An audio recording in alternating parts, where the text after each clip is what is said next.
여러분 반갑습니다. 우리 목자님들 수고 많으시죠. 우리 교구장 지금 2단계로 돼가지고 참 모이기도 애매하고 이 자리 맡고 있는 것 자체가 참 부담이에요.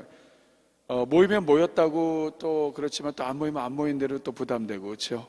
아유, 나 지난주에도 못 모였는데 오늘 이게 나와서 앉아 있으려니까 가시방석 같고 그러나 얘기했죠. 가시방석 같아도 나와 앉아 있는 게 복입니다.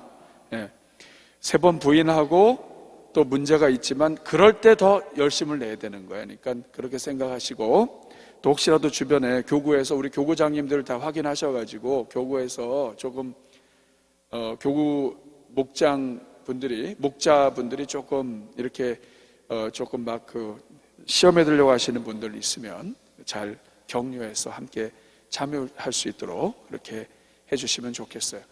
오늘 3부 예배 때도 사실은 지금 많이 오셨어요. 그래서 앉을 데가 없어가지고 지금 이렇게 조금씩 이렇게 땡겨 앉기도 하고 했는데 어쨌든 20%라는 얘기는 400명이 우리가 여기 앉을 수 있는 거예요. 그러니까 숫자는 문제가 안 되지만 지금 대전이 그만큼 상황이 좋지 않아서 조금 위기가 있지만 여러분 계속 기도해 주시기를 바랍니다.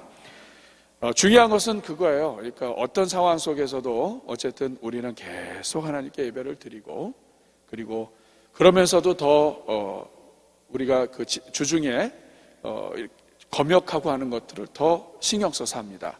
그만큼 이럴 때일수록 더 신경 쓰면서 같이 기도하면서 이 시기를 같이 믿음으로 넘어가야 돼요. 네. 여러분 코로나 잠깐 걸려서 불편해서 그렇지 뭐 죽거나 막 해가지고 이 정도까지 안 되잖아요. 그렇죠? 그런데 신앙적으로 떨어지면 이거는 좀 문제가 돼요. 그러니까 우리가 건강하면서도 주님을 결사적으로 붙잡는 이 시기가 될 수 있길 바랍니다. 자, 우리 1번 문제같이 읽겠습니다. 시작. 조반 후에 예수님께서 베드로에게 물어보신 것은 무엇입니까? 자, 뭐 물어보셨어요? 요한의 아들 시몬아, 네가 나를 사랑하느냐? 중요한 것은 뭐냐면 이 15절에 그들이 조반 먹은 후에라는 말이 중요해요.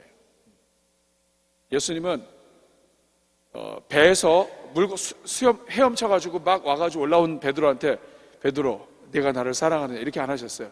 숨 차가지고 해서 올라온 친구한테 내가 나를 사랑하느냐 이렇게 안 하셨다고요. 언제 하셨어요? 조반을 먹은 후에 들어와서 우선은 불에다가 옷을 말리고 그리고 불을 쬐게 하고 그리고 아침을 먹고 예수님이 음식을 만드시는 거 복음서에 안 나와요. 하셨을 것 같아. 지금 이 모습은 늘 하셨던 모습인 것 같아요. 그런데도 어쨌든 부활하신 주님이 음식을 친히 만들어서 공급하시고 섬기신 다음에 그 다음에 네가 나를 사랑하느냐 질문했다는 것을 기억하세요. 여기 아주 중요한 원리가 있습니다. 교회 안에서 하는 모든 일들은 또 인생이 하는 모든 일들은 먹어야 돼요. 그리고 먼저 위로가 받고 은혜를 받고 그런 다음에 일을 하는 거예요. 이게 순서입니다. 목장 안에서도 그렇죠. 함께 무엇인가를 먹고 하는 목장과 아무것도 국물도 없는 목장과 뻑뻑하기가 큰 차이가 납니다. 네. 그래서 조반 먹은 후에 하셨다는 것. 베드로에게 물어보신 것은 3번이나 네가 나를 사랑하느냐. 자, 근데 여기에서 네가 나를 사랑하냐 해서 너는 누구예요? 베드로죠. 베드로는 어떤 베드로예요? 예수님 앞에 와 있는 이 베드로의 상태는 어떤 상태입니까? 예수님 3번 부인하고 그 다음에 뭘 해야 될지 몰라서 자포자기 상태에서 고기 잡으러 가고 여차하면 예수님이 사명 주지 않으면 여차하면 그냥 떠날 기로에 서 있는 베드로예요. 나는 누굽니까? 이런 베드로를 끝까지 포기하지 않으시고 와 있으신 예수님이세요. 자, 네가 나를 사랑하느냐 안에는 이런 깊은 내용이 있습니다. 마찬가지예요. 네가 나를 사랑하느냐? 우리 주님 물어보신다는 얘기는 내가 어떤 존재인지, 내가 얼마나 어려운지, 아픈지 이거를 다 아시고 오시는 분이 되겠죠. 자, 2번 문제 같이 있습니다. 시작. 똑같은 질문을 3번에 걸쳐 물어보시는 예수님께 베드로가 답한 것은 무엇입니까? 뭐라고 대답했습니까? 주님, 그렇습니다. 내가 주님을 사랑한 줄 주님이 아십니다. 여기 보면 직접적인 사랑이 없어요. 그렇습니다. 네. 주님, 제가 주님을 사랑합니다가 아니고요. 그렇습니다. 제가 사랑하는지 주님이 아십니다. 이렇게 돼 있죠. 네. 그렇게 표현했습니다. 자, 3번 넘어갈게요. 3번 문제 같이 했습니다. 시작. 예수님을 사랑한다고 말하는 베드로에게 예수님께서 말씀하신 것은 무엇입니까? 그리고 그 말의 의미는 무엇입니까? 자, 뭐라고 3번 얘기하셨죠? 뭐라고 대답하셨어요? 내 어린 양을 먹이라. 내 양을 치라. 내 양을 먹이라. 이 3가지를 종합하면 내 어린 양, 정말 좌우를 분별하지 못하는 어린 양에서부터 모든 어르신 양까지, 그리고 그 모든 양을 치다, 이 말은 목자가 목양하다는 뜻이에요. 그래서 양들을 감독하고 세우고 살리고 먹이고 하는 모든 것들을 다 통과를 해서 양을 보살펴라. 어떤 분은 양을 때리는 그런 걸로 이해를 하는 경우도 있어요. 양을 치라고 그랬다고. 그 치라가 그 치라가 아니죠, 그렇죠? 이거는 양을 돌보다는 뜻입니다. 목양하다. 질문하겠습니다. 여기 이런 질문할 수 있어요. 자, 예수님은 왜 3번 질문하면서 대답을, 사명을 줄 때 왜 똑같이 말 안 하셨을까요? 내 양을 먹여라. 내 양을 먹여라. 내 양을 먹여라. 이렇게 안 하셨을까요?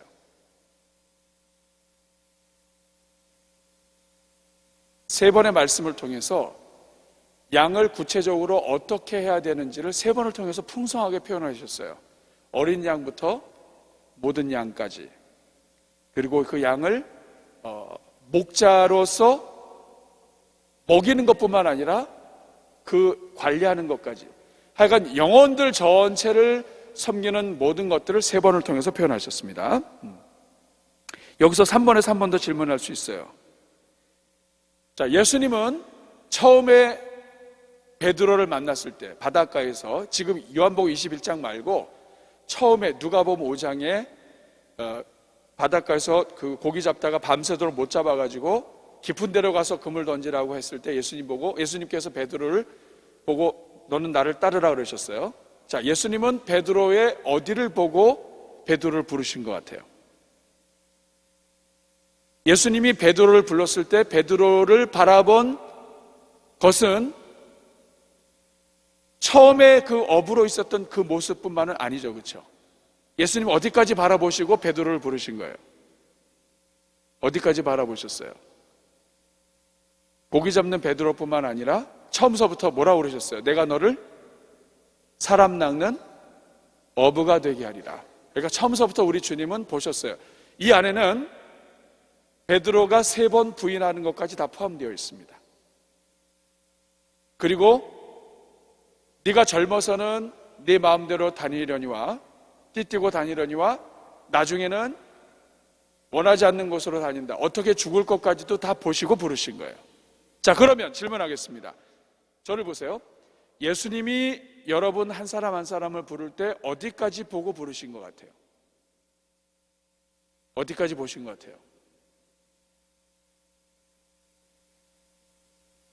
교회에서 막 문제 일으키는 것까지, 지금 막 문제 일으키고 있어요. 거기까지만 보셨을까요?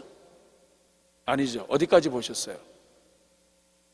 이런 모든 과정들이 있었지만 그럼에도 불구하고 영혼들을 섬기는 목자로 섬기고, 그리고 믿음의 한 집안의 믿음의 어른이 되어서 자녀들과 식구들을 축복하고, 인생을 살다 보면 자식들 결혼 문제, 이런 문제 다 속에 있지만 그 모든 것을 뛰어넘어서 결국에는 하나님의 영광에 들어갈 수 있도록 하나님이 다 멀리 보시고 부르셨죠. 보다 이렇게 적어보세요. 예수님은 나를 어디까지 보고 부르셨을까? 그렇죠?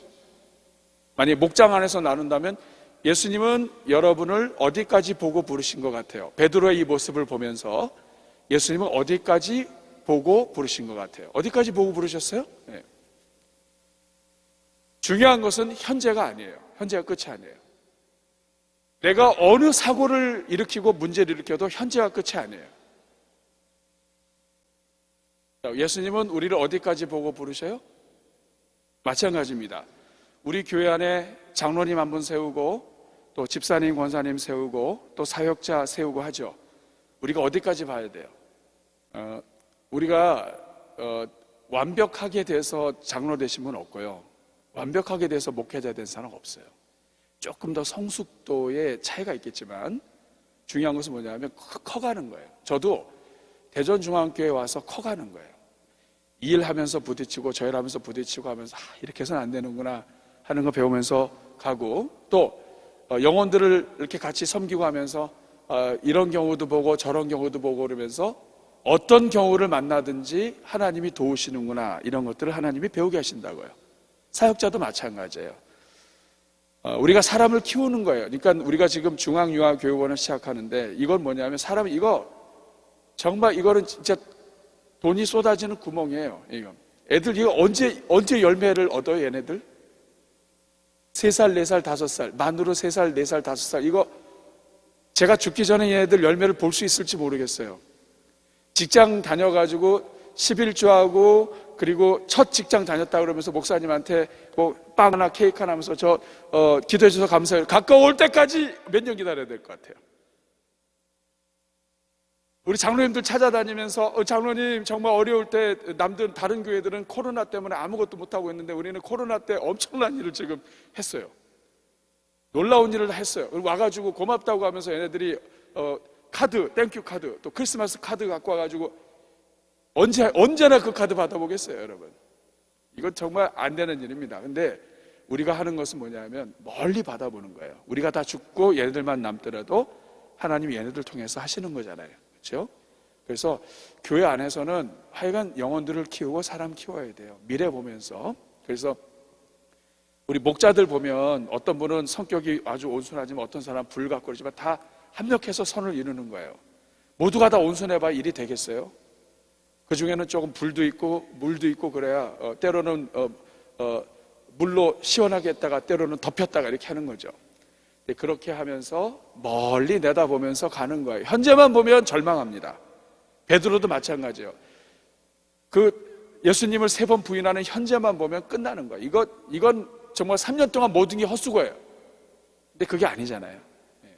3년 뒤 오히려 큰 실수한 다음에 하나님의 역사가 있고, 나중에는 전설에 의하면, 기독교 역사에 의하면 십자가에 거꾸로 달려 죽었다 그러잖아요. 그러니까 우리가 미래를 바라보고 하는 것이 이렇게 중요합니다. 그래서 교회 안에서도 마찬가지예요. 목장 안에서도 영혼들 바라볼 때 현재와 과거만 보면 답이 안 나와요. 이거는 다 때려치우고 싶어요. 그런데 그 목장 안에서도 영혼을 보고 또 부서 안에서 이렇게 보다 보면 지금은 부족해. 그러나 하나님이 다 쓰실 때가 있는 거예요. 그래서 그 영혼 끌어안고, 그래서 목자가 제일 힘들어요. 가정도 힘들어 죽겠지, 섬기는 것도 힘들어 죽겠는데 목장 안에서 이 인간들은 무적행처럼 돈이 들어가는데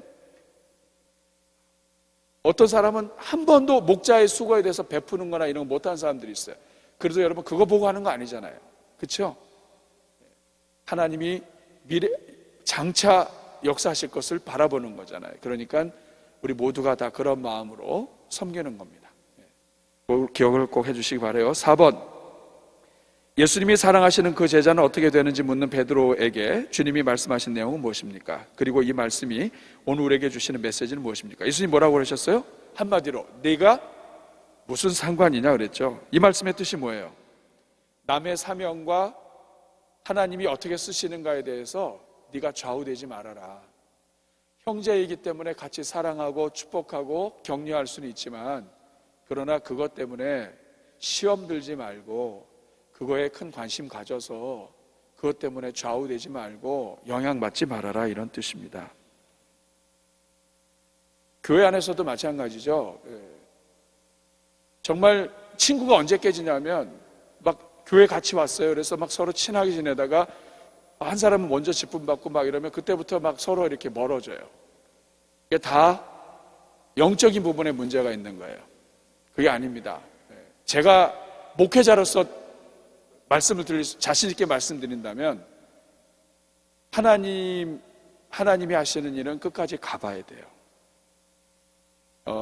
먼저 간 것이 항상 좋지 않습니다. 항상 좋은 게 아니에요. 그리고 하나님은 어떤 인생도 다 사랑하시고 책임지세요. 지금 나한테 열리지 않았다고 해서 하나님이 날 사랑하지 않는 게 아니에요. 기다려야 돼요. 인내하고 기다리다 보면 하나님이 열어주십니다. 그리고 하나님이 열어주실 때는 그건 감당 못해요. 그러니까 그때를 기다리면서 사람이 나한테 주는 어떤 칭찬이나 지금 눈앞에 있는 도너츠 보고 현혹되지 말고 주님 바라봐야 돼요. 따라하겠습니다. 주님만 바라보겠습니다. 4번은 이제 그런 결론입니다. 5번 문제. 예수님은 베드로를 회복하시고 베드로에게 사명을 주시면서 네가 나를 사랑하느냐는 질문을 3번에 걸쳐 하셨습니다. 베드로의 마음을 아시는 주님께서 왜 사명 주시기 전에 네가 나를 사랑하냐는 질문을 거듭하시고 확신하게 하셨을까요? 핵심은 뭐냐면 어떤 문제가 있었다 할지라도 나의 죄와 허물이 초점이 아니에요. 교회가 항상 넘어지는 이유는 일을 하다가 보면 실수할 때가 있고 넘어질 때가 있는데 거기에 초점을 맞추면 교회가 갈라져요. 초점이 그게 아니에요. 초점을 어디에 맞춰야 돼요? 그럼에도 불구하고 우리가 하나님을 사랑하느냐, 그럼에도 불구하고 나는 예수님을 사랑하느냐, 이런 실수가 있었지만 그럼에도 불구하고 나는 하나님이 도우시는 그 역사를 믿느냐, 이것이 더 중요한 거예요. 항상 여기에 초점 맞춰야 됩니다. 6번 문제 같이 읽겠습니다. 시작. 베드로가 젊어서는 원하는 곳을 하지만 늙어서는 원하지 않는 곳으로 남이 데려갈 것을 말씀하신 이유는 무엇입니까? 이것은 그 자체의 답이 있죠. 어떠한 죽음으로, 19절에 어떠한 죽음으로 죽을 줄 알려주시는 것이고, 또 하나는 뭐냐면